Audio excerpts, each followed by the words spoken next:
Hello and welcome to King John's Castle, situated in the heart of Limerick City.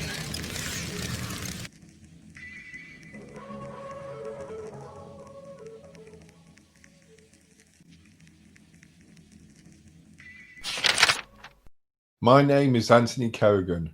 I'm a member of a paranormal psychical study group established in 2009, dedicated in the field of the phenomena without scientific explanation. In January of this year, we proposed an investigation to decide the second number of equipment and experiments to determine contact with the other world. Our aim wasn't to find if the location was haunted. We already knew it was. But to test if the human psyche, our minds, could forward into another realm. Not just for us, nonetheless, for the spirits too. No one is immortal, or is unconscious, aware of his dimensions.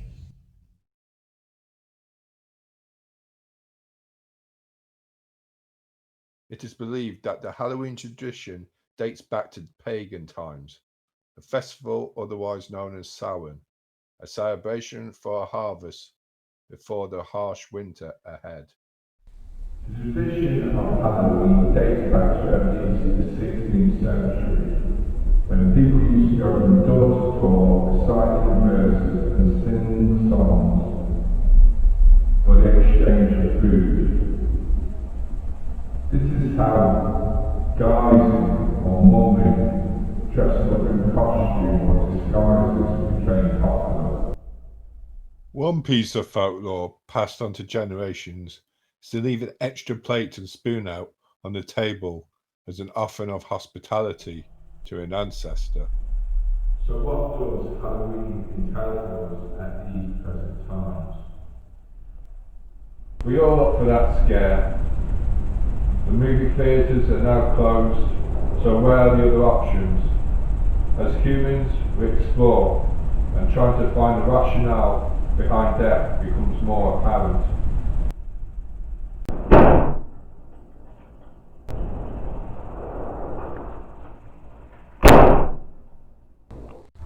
Like centuries past, we face uncertainty on how to live our lives.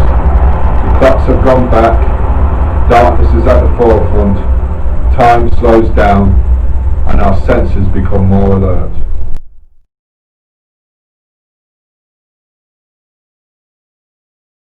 The Vikings were the first to build a stronghold in 922 where the present castle stands today.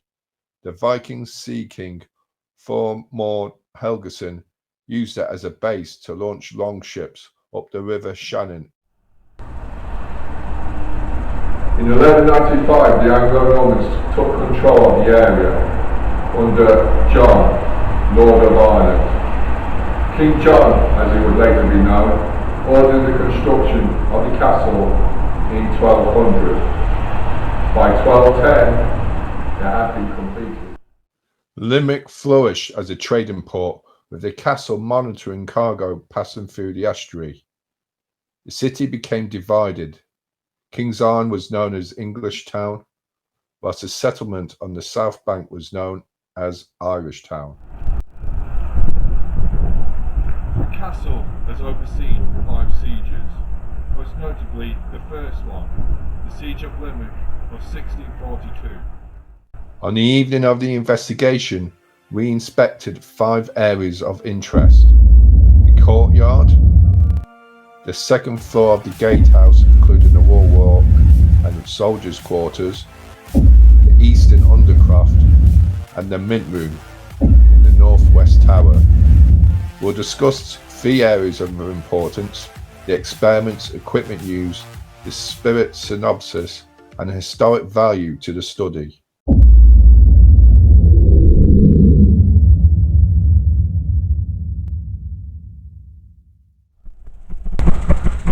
The undercroft, originally part of the eastern curtain wall, was weakened by mines in the Siege of Limerick of 1642. This is the area where we use night vision and basic video cameras. The night vision camera uses near infrared NIR, or shortwave infrared band SWIR, just below the human eye spectrum and illuminating a particular area. Living sources produce heat, which makes the infrared radiation denser. The difference in temperature to the environment you're in can easily be identified. We also use the acoustic camera.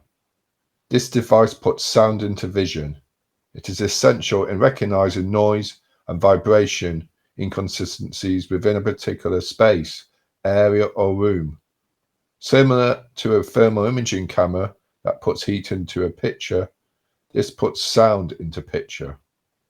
It has a simple purpose of distinguishing between spirit sound occurrences and the usual domestic noise pollution we find in our daily lives. Did a mass execution of Protestant soldiers occur here after the siege of Limerick by the Irish Rebellion?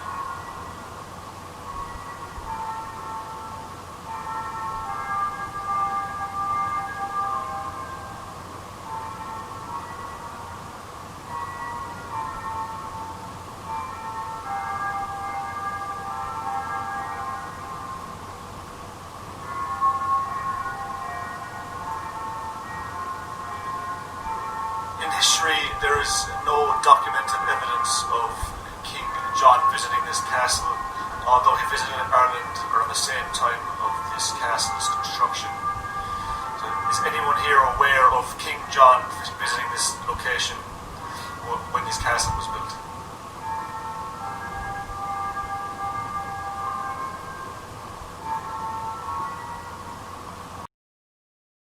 The word time was expressed on the camera during a calling out vigil when a team member was asking in reference to calling out.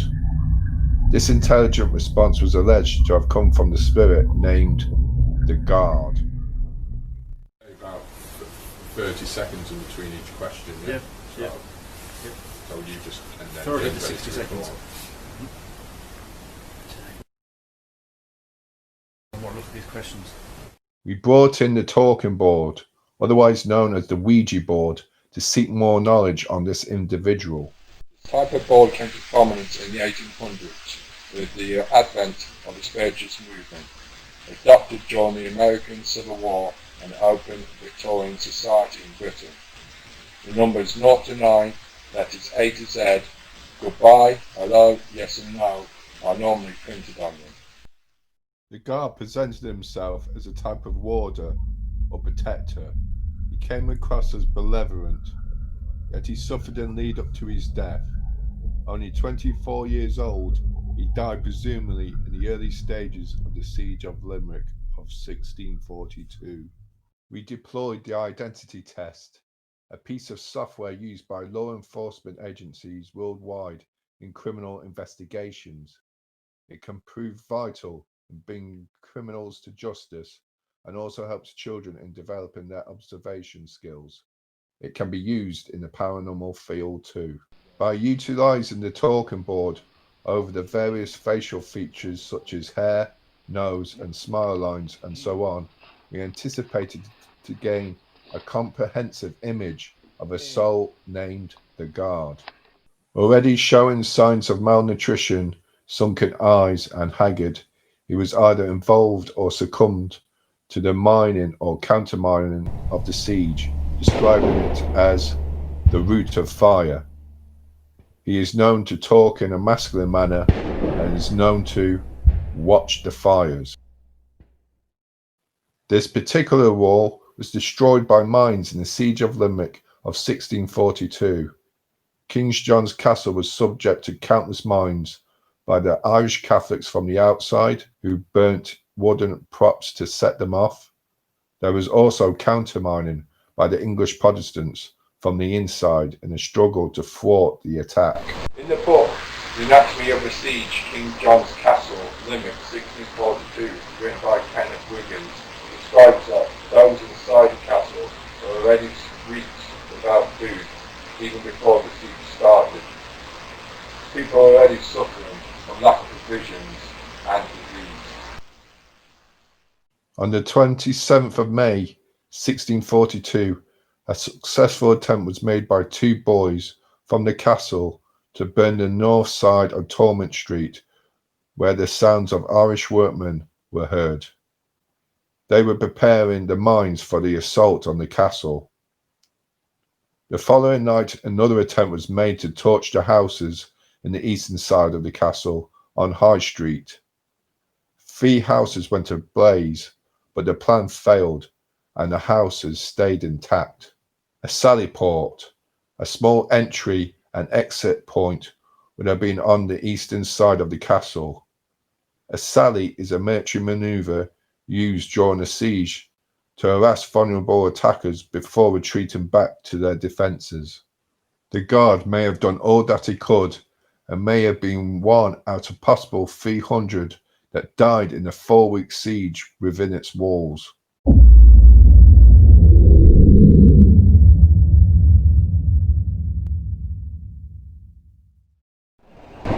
The Courtyard.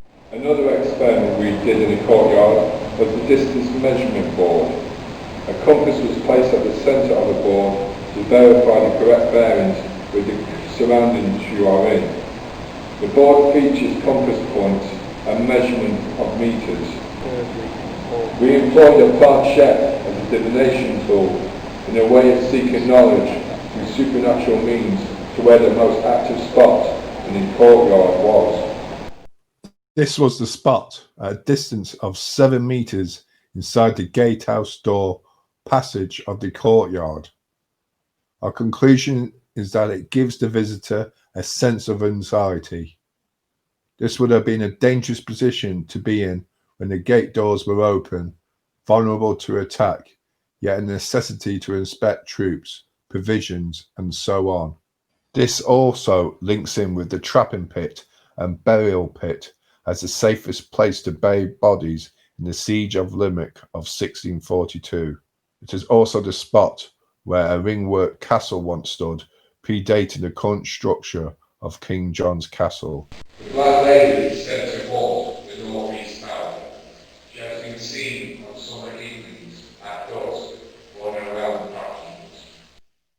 She's described as beautiful, with golden blonde hair and wearing flowing garments.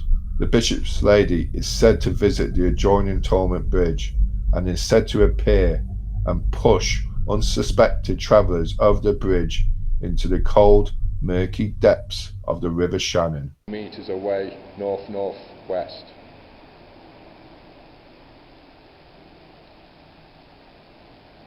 Just how far down they are.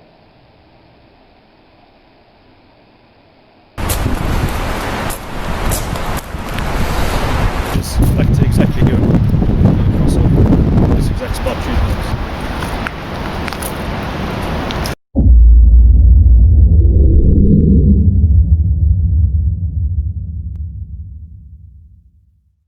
The soldiers' quarters.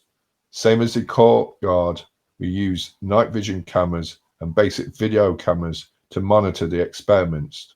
We use the Ouija talking board to gather information with a broad range of questioning.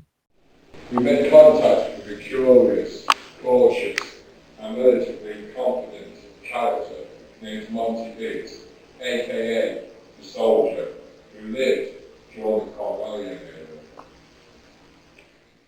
He enlightened us with information, yet in a stern manner.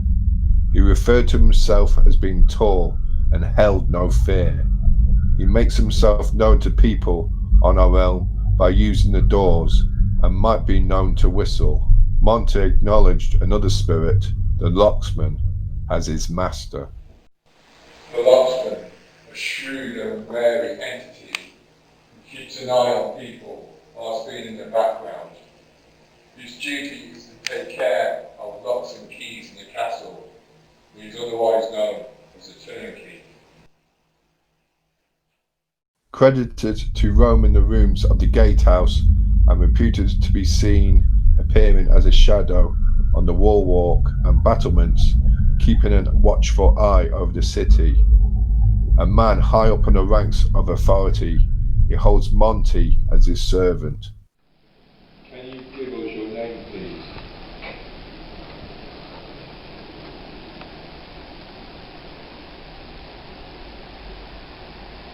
M O N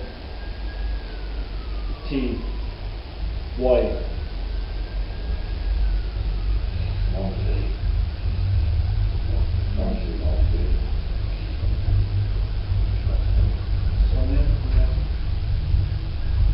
Finish this one in?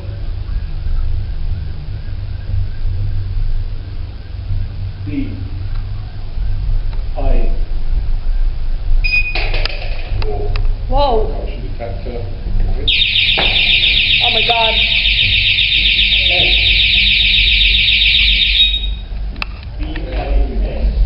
Might have been the wind, but yeah.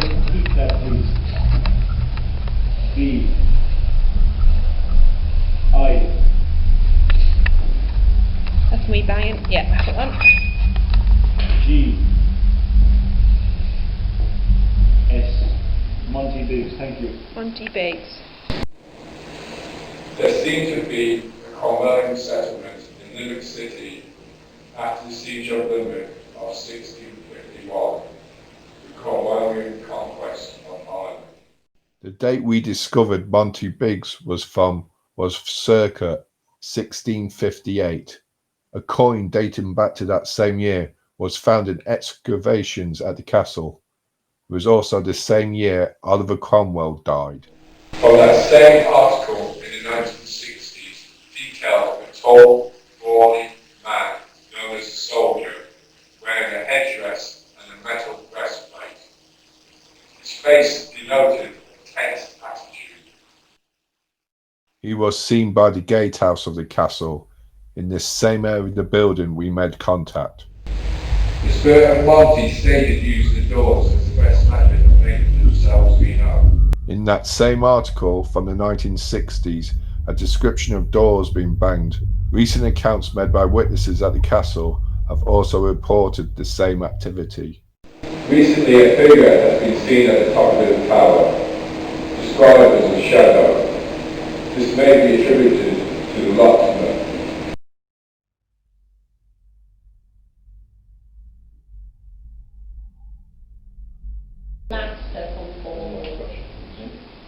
If you won't come forward, can you tell us his name? Did you hear that? Heard that? Heard that, yeah. So, like a watchman, is there a watchman here looking down on the city still? Watching over the tower, looking over the rooms, walking through the rooms, making sure everything's okay. Are you still here? Is there anybody like that here?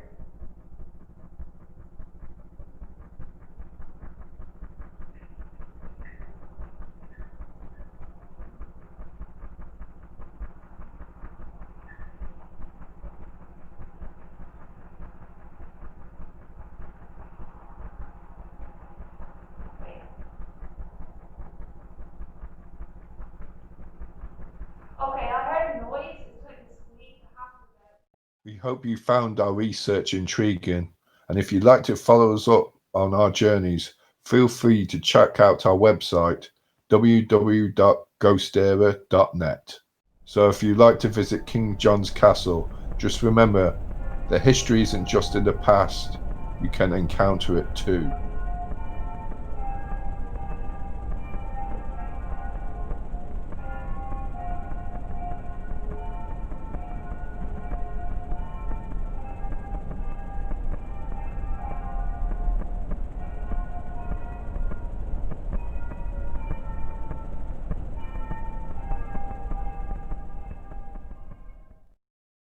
I won't see you next time. I'll see you in the near distance.